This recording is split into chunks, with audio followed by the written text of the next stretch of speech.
En los años 90, una cerrada comunidad inmigrante fue aterrorizada por uno de los suyos. Quienes acudieron a la policía en busca de ayuda se encontraron amenazados o muertos. A pesar del riesgo, 2 hombres no se acobardaron. Su testimonio podía poner fin a los asesinatos si el FBI lograba acercarse a un hombre para descubrir su negocio mortal.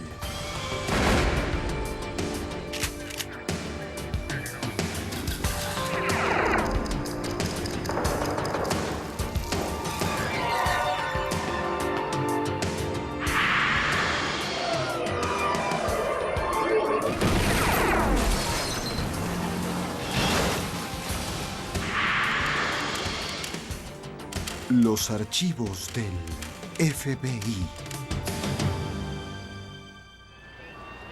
Muchos inmigrantes escaparon de la India para comenzar una nueva vida en Estados Unidos.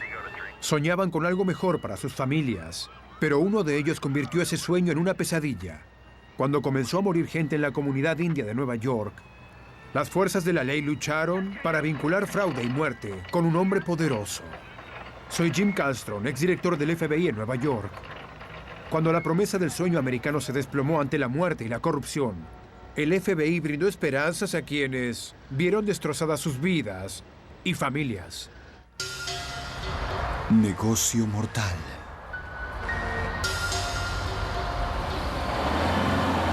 ...9 de julio de 1995.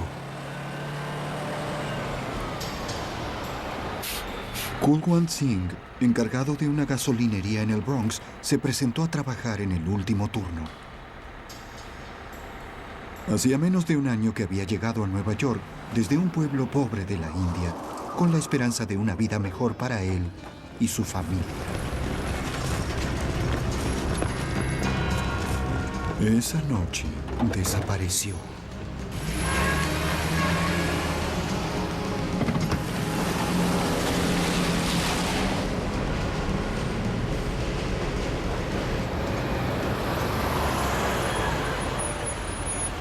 En octubre, Manmohan Singh, hermano del desaparecido, viajó a Estados Unidos para buscarlo. Durante meses no había tenido noticias de él. No era su costumbre no llamar y no escribir. Comenzó la búsqueda en Queens, en el domicilio de un amigo de su hermano. Su nombre era Satinderjit Singh. Su familia provenía del mismo pueblo que el desaparecido. Aunque este amigo tenía el mismo apellido, no eran parientes.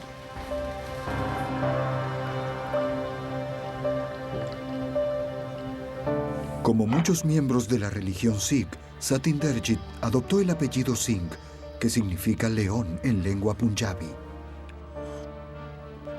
Satinderjit dijo que se informó sobre la desaparición, pero que la policía no halló rastro de su amigo.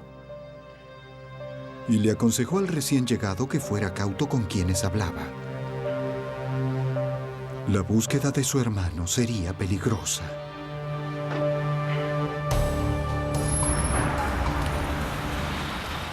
Manmohan visitó la gasolinería del Bronx, donde trabajaba su hermano. Habló con un empleado que temía responder sus preguntas.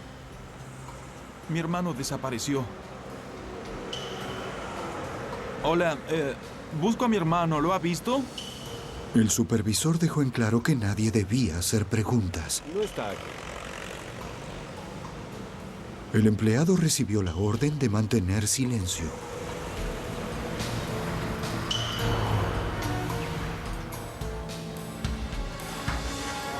Pero Manmohan fue insistente y convenció al empleado para reunirse a los pocos días. Solo tengo unos minutos. Sé que lo buscas. El empleado le dijo que su hermano había sido acusado de robar en la gasolinería. Eso puso furioso al dueño de la estación de gasolina. El empleado creía que al hermano de Manmohan lo habían secuestrado y quizá asesinado.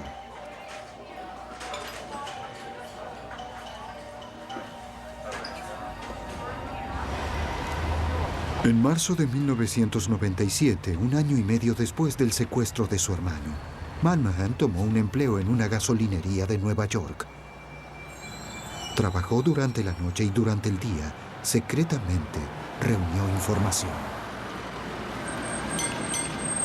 Creía saber quién era el responsable y estaba listo para ir a la policía.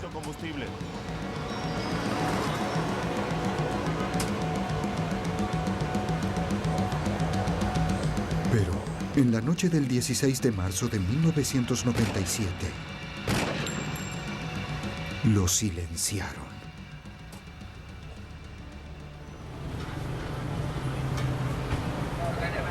Los detectives de Brooklyn recibieron la llamada de un cliente que halló el cuerpo.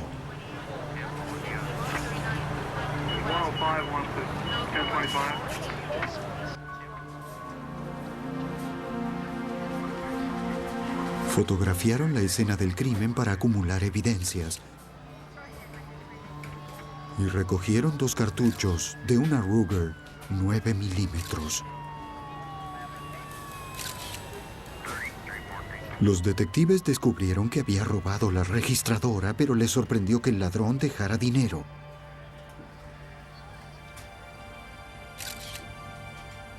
La policía no halló huellas dactilares.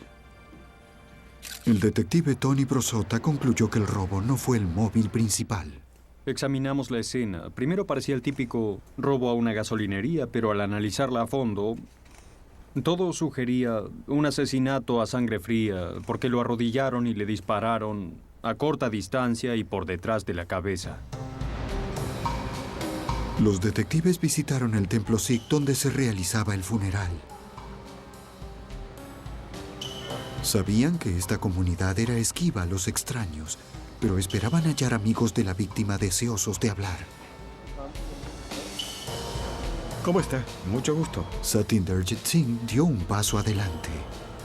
Le dijo a los detectives que conocía al asesinado. Los detectives le explicaron que sin cooperación el asesino continuaría libre. Aunque sabía que arriesgaba su propia seguridad, prometió reunirse con los detectives para ayudarlos de cualquier modo posible. Al día siguiente, Satinderjit Singh fue a la estación policial tal como lo prometió. Lo acompañó otro testigo, Sarvjit, que también deseaba hablar. Ellos creían que un acaudalado y poderoso indio de nombre Dinsa había ordenado el asesinato de su amigo y el secuestro del hermano de aquel. Dinsa era un hombre de negocios corrupto y despiadado, muy bien conocido en la comunidad Sikh. Como muchos, llegó a Estados Unidos a mediados de los 80, con pocos dólares en sus bolsillos. Pero su historia fue diferente a la de la mayoría. Amasó un imperio de más de 50 gasolinerías dentro y alrededor de Nueva York. Los testigos conocían a varios empleados de Dinsa y le dijeron al detective Teddy Brown que el millonario no se detenía ante nada para proteger su negocio. Todo se basaba en el miedo. Su táctica era mantener petrificada la comunidad a tal punto que él podía ingresar a cualquier sitio frente a cientos de personas sin que nadie le dijera nada. La policía también supo que Dinsa no era ajeno al crimen. Su historial incluía arrestos por delitos graves, secuestro, robo, fraude en el suministro de gasolina y posesión de armas. Estuvo en prisión, pero siempre logró regresar a la calle para dirigir sus operaciones mafiosas.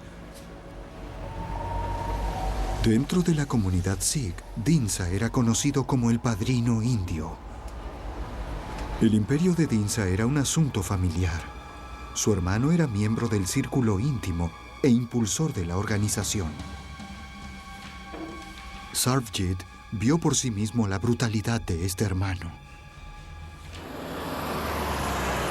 En 1993, a la salida de un restaurante en Queens, el informante presenció una discusión del hermano de Dinsa con otro hombre.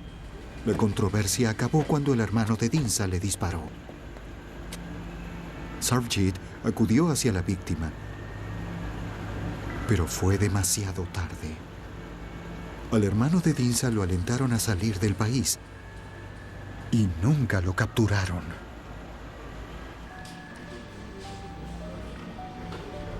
Los testigos decían haber escuchado que pronto regresaría a Estados Unidos. Al hablar con la policía, arriesgaban sus vidas, pero no podían permitir que continuara la violencia. Sí, señor. Ambos prometieron informar cuando el hermano de Dinsa regresara.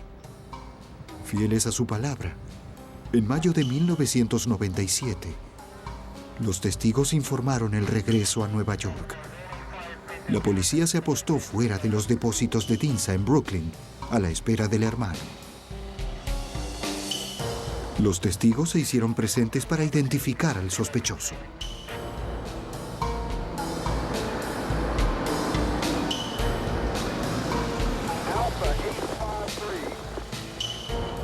Blanco posible, preparados. Munida de una orden de arresto, la policía rodeó el edificio y acordonó las entradas, incluidas las puertas traseras. Desde la camioneta de vigilancia, Satinderjit confirmó que quien se dirigía hacia la puerta delantera era el hermano de Dinsa. Blanco ingresa al edificio. Momentos después, los oficiales escucharon disparos dentro del depósito. Desde sus puestos aguardaron las órdenes. Ahora, entremos. Vamos.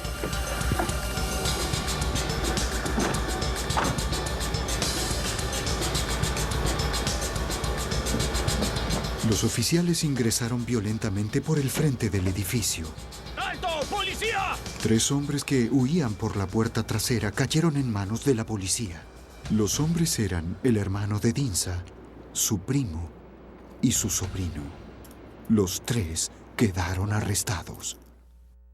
Yo creo que la creación y la innovación. Obteniendo rápidamente una orden de cateo, la policía confiscó armas de fuego, 7 pistolas, una escopeta y una ametralladora. Mientras cargaban el contrabando dentro de un móvil policial, Dinsa llegó a la escena. Aguarden un minuto. ¿Qué están haciendo? ¿Por qué se llevan eso? Protestó por la confiscación, alegando que el edificio y las armas eran de su propiedad.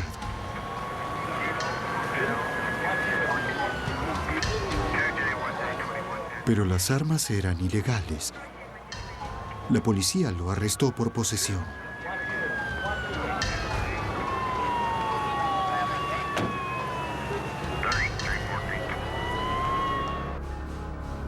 Lo llevaron a la sección 112, donde lo registraron y tomaron sus huellas. La policía lo presionó para que cooperara. Tenían 2 testigos que testificarían contra él y su hermano por asesinato. Insistiendo en su inocencia, se negó a hablar.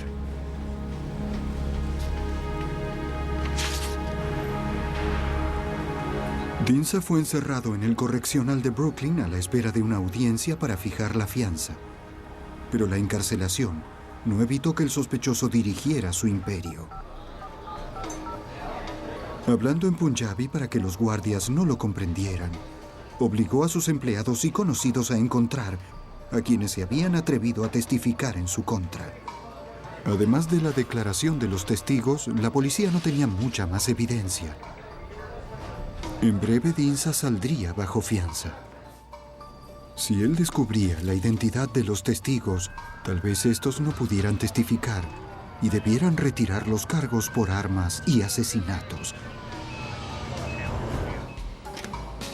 Dinsa salió bajo fianza el 4 de mayo de 1997, poco después de su arresto. Gracias, oficial. Pero su hermano, bajo el cargo de asesinato, permaneció en la prisión Rikers Island de Nueva York. A través de informantes, Dinsa identificó a quienes testificaron en su contra. Si continuaban cooperando con la policía, él, su hermano y su multimillonario imperio de gasolinerías podrían estar en peligro.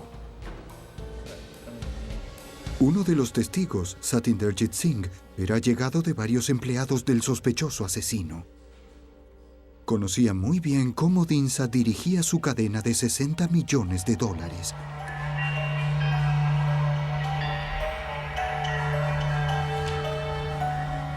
Sabía que Dinsa realizaba fraude con los surtidores, ocultaba ganancias y secuestraba a los que hablaban. Los detectives creyeron que esa información era suficiente para iniciar un procesamiento. A principios de junio de 1997, los investigadores se reunieron con el procurador para evaluar las actividades ilegales de DINSA. El detective Teddy Brown explicó cómo funcionaba el esquema de fraude con los surtidores. DINSA poseía 53 gasolinerías y un sistema único de ahorro. Lo que hacía era regular la cantidad de combustible que cargaba en los vehículos. Si alguien solicitaba el equivalente a $10 en gasolina, él preparaba la máquina que suministrara el 80 o 90% o el porcentaje que él deseara y se ahorraba el resto. El procurador Ben Campbell supo que la corrupción se extendía más allá del imperio de DINSA. La policía nos informó que DINSA poseía una organización construida en torno al fraude de los surtidores, robando a los clientes de sus gasolinerías a través de Nueva York y New Jersey. Generaba ingresos por millones de dólares y protegía el fraude a través de la violencia, incluido el asesinato. El 18 de junio, cuando comenzaba la investigación federal, el testigo Satinderjit Singh murió asesinado en Queens. Fue el día previo a que el hermano de DINSA, sospechado por asesinato, asistiera a una audiencia.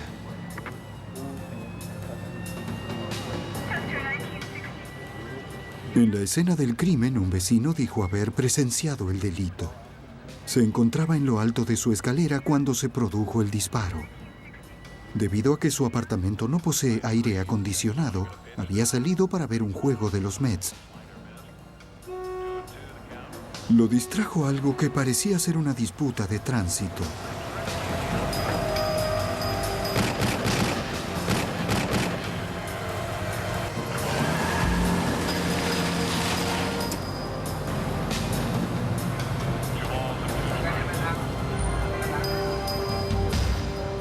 El vecino describió al tirador como un hombre afroamericano alto, pero nunca vio su rostro.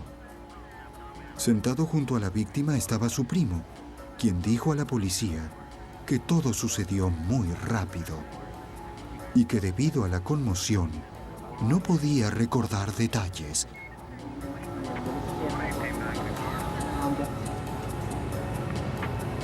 Los técnicos forenses fotografiaron la escena.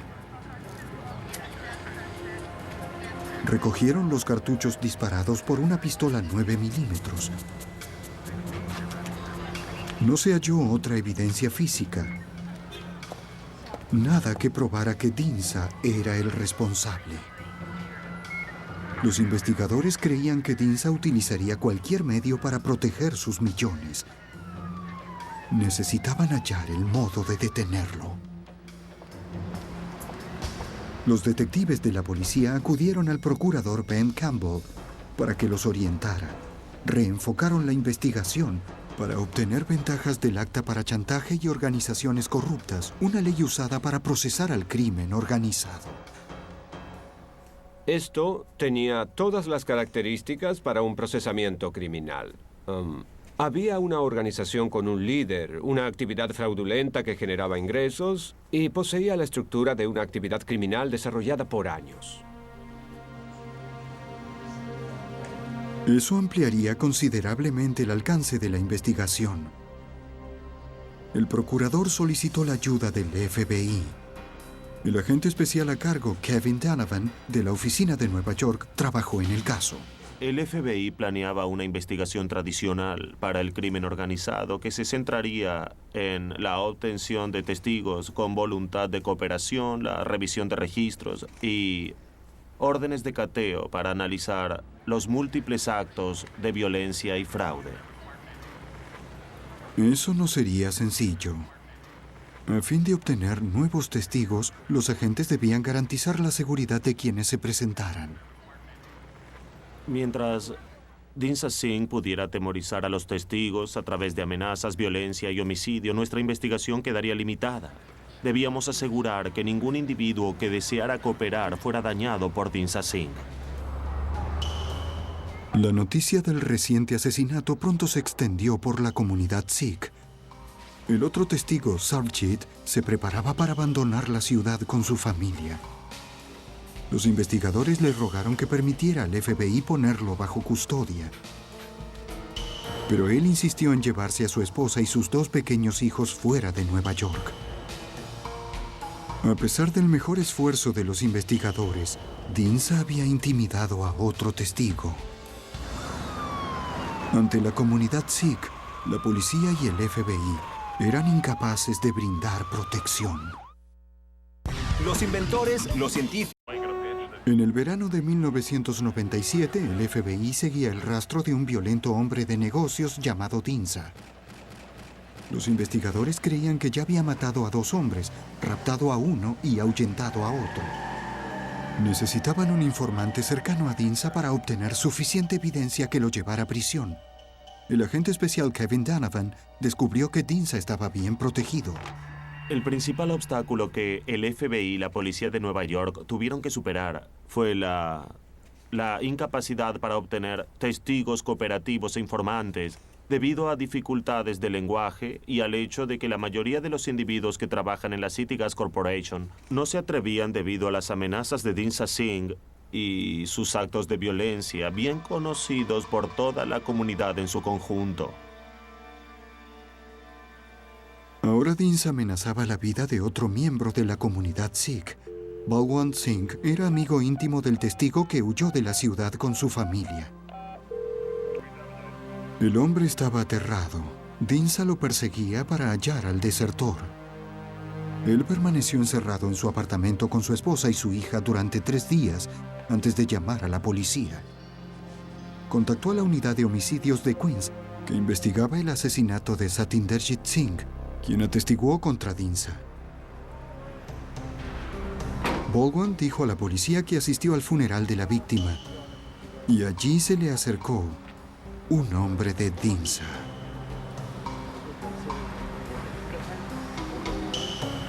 Le preguntó dónde se ocultaba el otro testigo.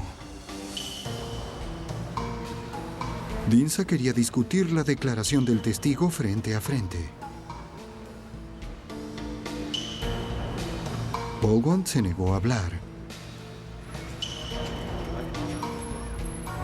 Pero ahora temía por su propia vida. La policía le dijo que discutirían la posibilidad de ofrecer custodia para él y su familia. Dispondría de 2 detectives. Desde el funeral, él había ignorado las demandas de su compañía de construcción.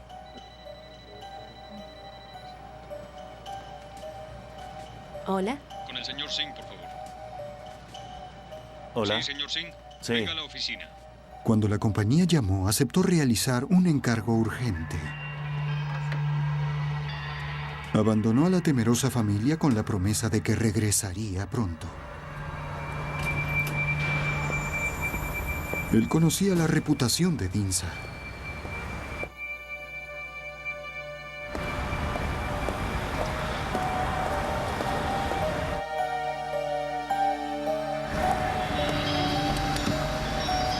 Sería difícil evadirlo demasiado tiempo.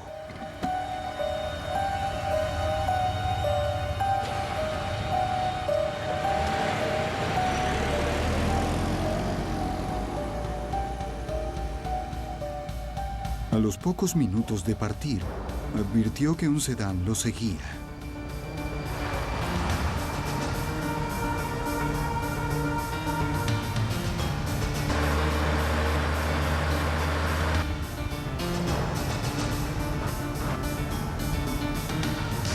Era Dinsa.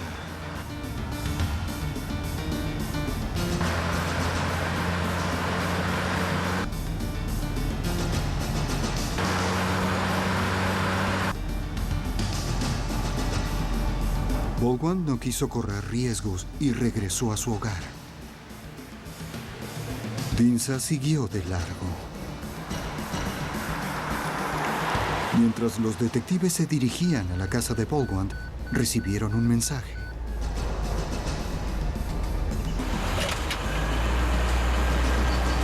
Era un mensaje en código del supervisor que solicitaba lo llamaran inmediatamente.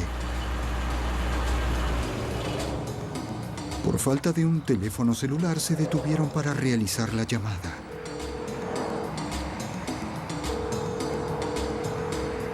Mientras el detective estaba en el teléfono, advirtió que un hombre indio lo observaba desde un auto.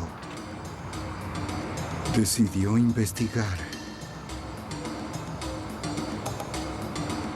Los detectives solicitaron al conductor su licencia y registro.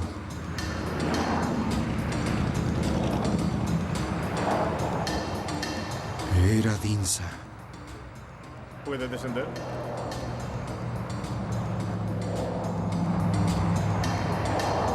Le pidieron revisar el auto y él aceptó. Hallaron recipientes de gasolina. En la cajuela había indicadores electrónicos para los surtidores. Dinsa no poseía nada ilegal.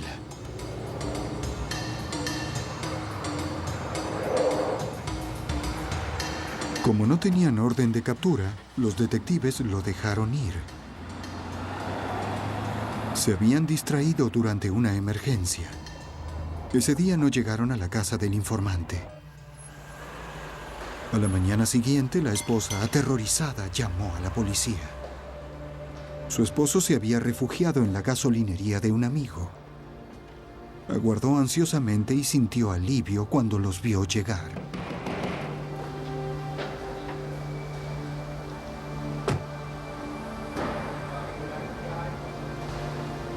Más tarde recogieron a su esposa y su hija. Esa noche, la familia fue llevada en secreto hasta un hotel fuera de Nueva York. La familia se ocultaría bajo la protección policial hasta que Dinsa pudiera ser arrestado.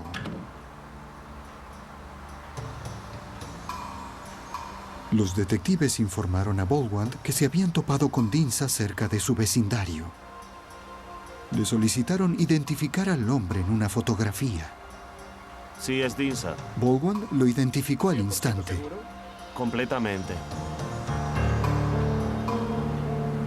Los investigadores tenían un testigo más en el caso contra el mortal empresario, pero aún les faltaba evidencia suficiente para realizar el arresto. En julio de 1997, los agentes del FBI y la policía de Nueva York creían que Dinsa era el hombre detrás de los asesinatos de 2 indios inmigrantes y de la desaparición de un tercero. Poseían escasa evidencia para probar su teoría. Y la intimidación de Dinsa había silenciado a la mayoría de los testigos. Pero unos pocos en la comunidad se cansaron de vivir con miedo. Hacia fines de julio, Teddy Brown, detective de homicidios en Brooklyn, entrevistó a una fuente cercana a Dinsa. Tony Brosota se entrevistó con el informante, mi socio Tony, y se topó con un hombre, Marvin, que resultó ser el brazo fuerte de Dinsa. El nombre completo era Marvin Dobson, un afroamericano de 35 años. Los detectives descubrieron en su historial un arresto por posesión de armas ilegales.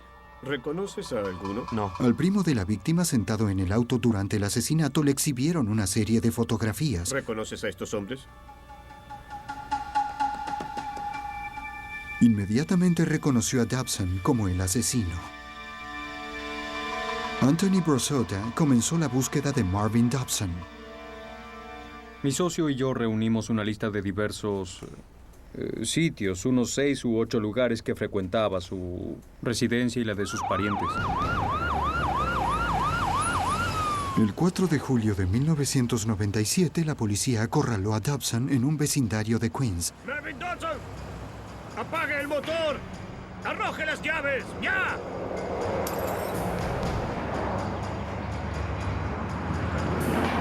¡Salga del auto! Lo arrestaron y lo llevaron a la estación policial. ¡Hacia la puerta! ¡Ahora!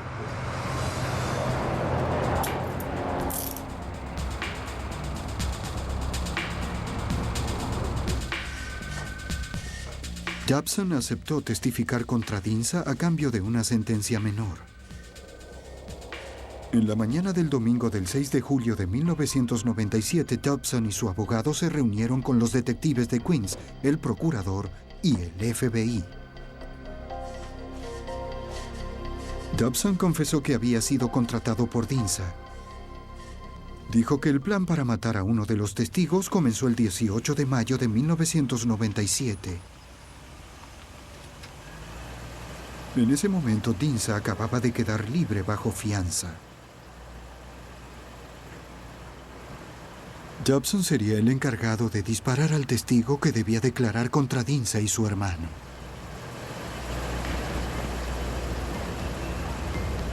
Primero recogieron el arma, una Ruger 9 milímetros. El mismo calibre de los cartuchos recogidos en la escena del crimen.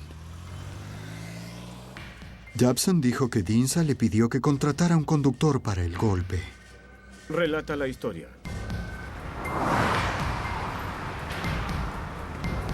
El siguiente movimiento fue vigilar al testigo.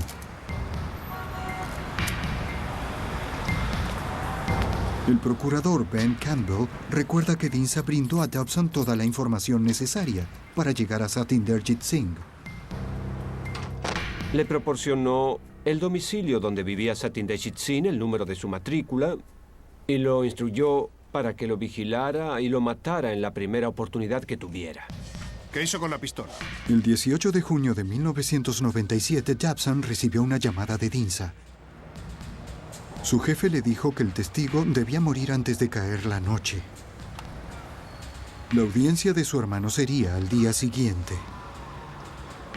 El golpe debía enviar un mensaje a quienes se atrevieran a testificar.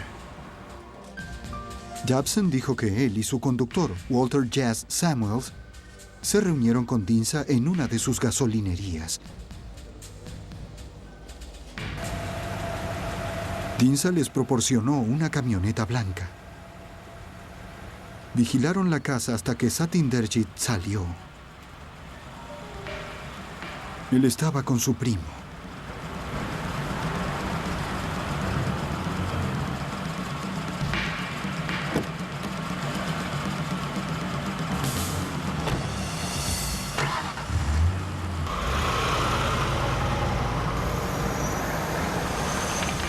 El plan era provocar un disturbio para que Satinderjit se detuviera a un costado y permitiera el paso de la camioneta.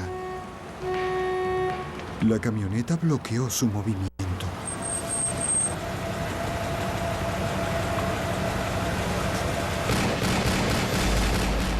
Dobson disparó de cerca 8 veces contra el hombre desarmado. Su descripción de los hechos corroboraba la declaración del vecino. Dobson también dijo que después del asesinato regresó la camioneta blanca al garage de Dinsa en la avenida Roosevelt. Regresó la pistola a Dinsa, quien le pagó $20,000 por el golpe.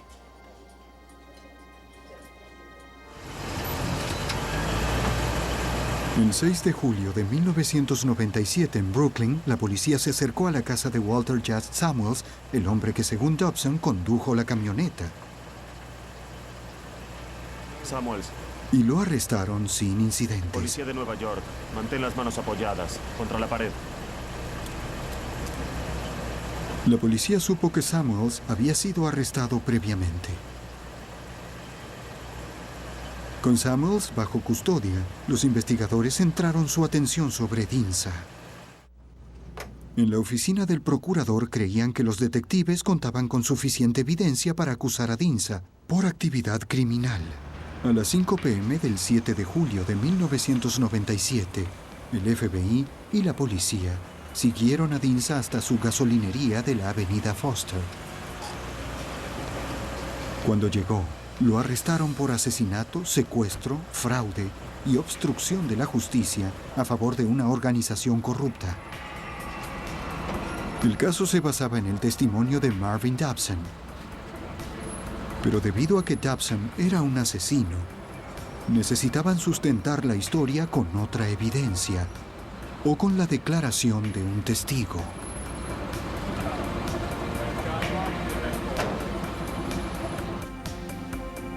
Esperaban que ese testimonio viniera de Walter Jazz Samuels, el hombre que Dobson señalaba como cómplice en el asesinato de Satinderjit Singh. Pero Samuels dijo que él no estuvo en la camioneta, sino en un restaurante cercano. Verificaron su historia.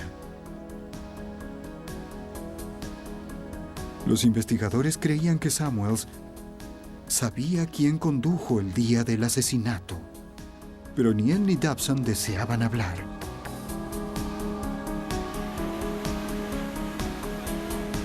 Los investigadores necesitaban algo más para corroborar la historia de Dobson. Obtuvieron una orden de cateo para la gasolinería de Avenida Roosevelt, que era el sitio donde Dobson había regresado la camioneta tras el asesinato. No encontraron mucho más que unas matrículas robadas. Suponían que las utilizaban durante la huida en los autos con los que cometían los crímenes. ¿Tienes estas matrículas? Una vez más, no tenían pruebas. No hallaron nada que corroborara la historia de Dobson o que vinculara a Dinsa con el asesinato. Yo siempre uso Tide BB Detergent y el Boost. Up until a week ago, she used chlorine bleach. Y así mantengo los blancos de esta familia viéndose como nuevo lavado tras lavado. That part's true. Ese es mi Tide. ¿Cuál es el tuyo? En julio de 1997 arrestaron a un hombre llamado Dinsa por cargos que incluían asesinatos y secuestros para proteger su corrupto imperio. Era su segundo arresto en 3 meses. Tal como lo hizo antes, Dinsa dirigió sus negocios y amenazó a potenciales testigos desde un teléfono de la prisión, pero esta vez la policía escuchó. El procurador Ben Campbell no permitiría que Dinsa volviera a escapársele de entre las manos. Debía mantenerlo detrás de las rejas. Su conversación era en Punjabi, que era un dialecto muy especial, único. Había que hallar a alguien que tradujera las llamadas telefónicas. Además, él no era tan abierto en su conversación. Hablaba en código con sus colegas.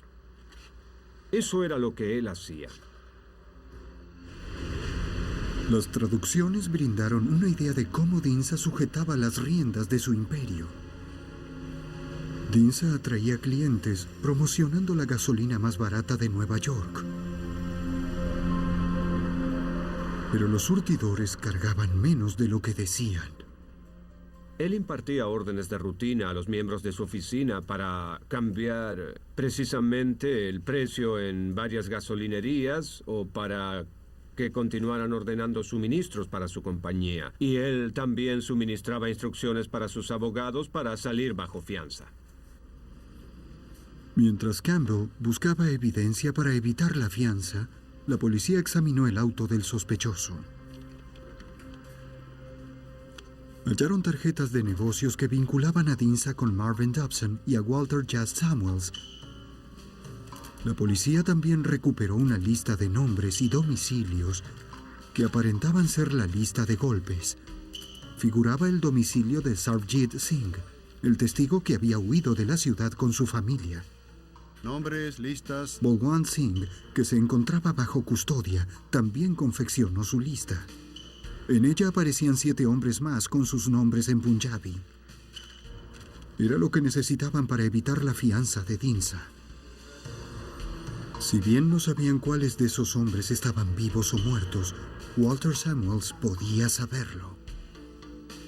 Lo interrogaron acerca de la lista con la esperanza de que despertara su memoria. Finalmente confesó. Dijo que Dinsa había planeado la muerte de los 9 hombres. 2 de ellos, Balwant y Sarvjit, eran testigos federales. Los otros 7 eran parientes de Balwant y aún vivían todos. Una vez más, los agentes necesitarían corroborar la historia. Encerrado en la habitación contigua, Marvin Dobson y su abogado aguardaban el interrogatorio. Dobson confirmó la historia de Samuels y añadió algo más. Dijo que el 3 de julio, unos días antes del más reciente arresto, Dinsa compró 2 patrulleros usados como parte de su plan de asesinato. Dobson poseía copias de los títulos que su abogado ahora ofrecía a los agentes como prueba. El plan de Dinsa era que Dodson y Samuel se hicieran pasar por oficiales de la ley y poder detener en la calle a Balwant Singh junto a miembros de su propia familia que los secuestraran y los llevaran a un lugar secreto. Intentaban meter toda esa gente dentro. Bajo presión y esperando un trato, Samuels reveló el nombre de quien conducía la camioneta blanca durante el asesinato.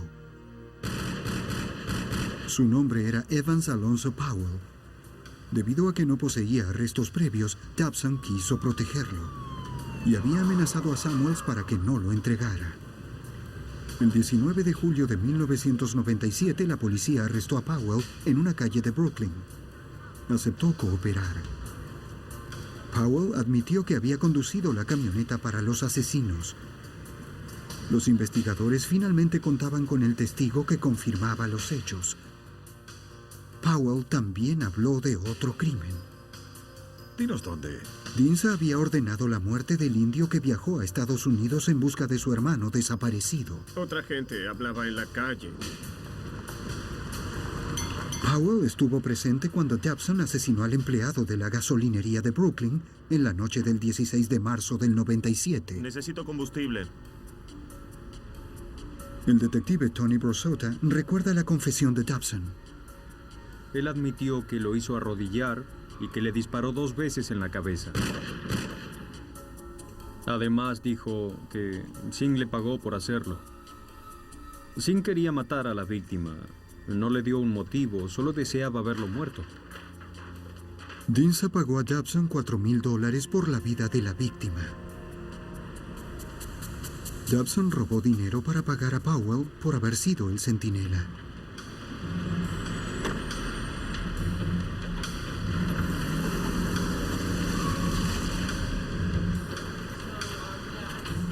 El agente especial Kevin Donovan continuó recogiendo evidencia acerca del fraude de los surtidores.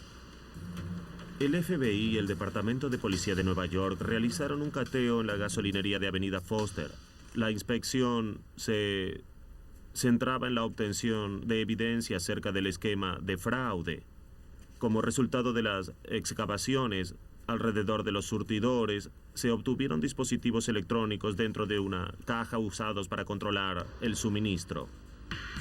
Los investigadores determinaron que Dinsa manipulaba el flujo de gasolina hacia los autos de los clientes a través de dispositivos a control remoto. Enterrados y conectados a los surtidores, los dispositivos se encendían o apagaban a voluntad. El detective Teddy Brown explica que Dinsa les enseñó a sus empleados cuándo hacerlo. Les enseñó a usar el control remoto. Por ejemplo, si una persona deseaba 1 litro de gasolina para su cortadora de césped, el empleado presionaría el control remoto en su bolsillo, similar a una alarma de esas que se ven en un automóvil. De ese modo, desconectaba el sistema. Es decir, el sistema funcionaba correctamente. El marcador mostraba la cantidad equivalente a la capacidad del envase donde se vertía el combustible. A fines de julio de 1997, el FBI realizó una exhaustiva inspección de los depósitos de Dinsa en Brooklyn. Allí descubrieron su doble contabilidad. Descubrimos documentos que reflejaban sobornos al inspector del Departamento de Servicios al Consumidor. Estimamos que el fraude de los surtidores en el vecindario ha sido de $40 millones en estos 10 años. En septiembre de 1998, el cuerpo del hombre secuestrado en la gasolinería del Bronx continuaba desaparecido. Pero los agentes tuvieron una corazonada. Basados en los registros de construcción en Nueva York durante la época de la desaparición, sospecharon que Dinsa lo había enterrado en una de sus gasolinerías. Utilizaron radares que ayudaran a localizar el cuerpo bajo tierra. Escogieron 2 lugares donde creían que podía estar sepultado. Los investigadores nunca hallaron el cuerpo. Aunque esta noticia fue desalentadora, los investigadores tuvieron mejor suerte con otras pistas El procurador Ben Campbell solicitó el registro de teléfono celular de Dinsa.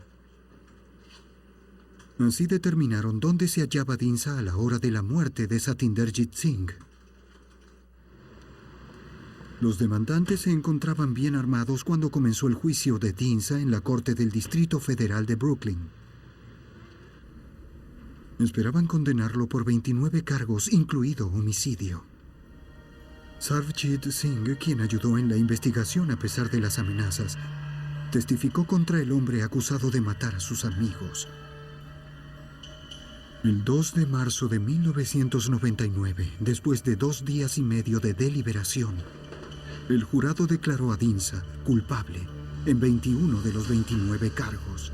Incluían homicidio, intento de homicidio y fraude. ¿El jurado lo encontró culpable de homicidio?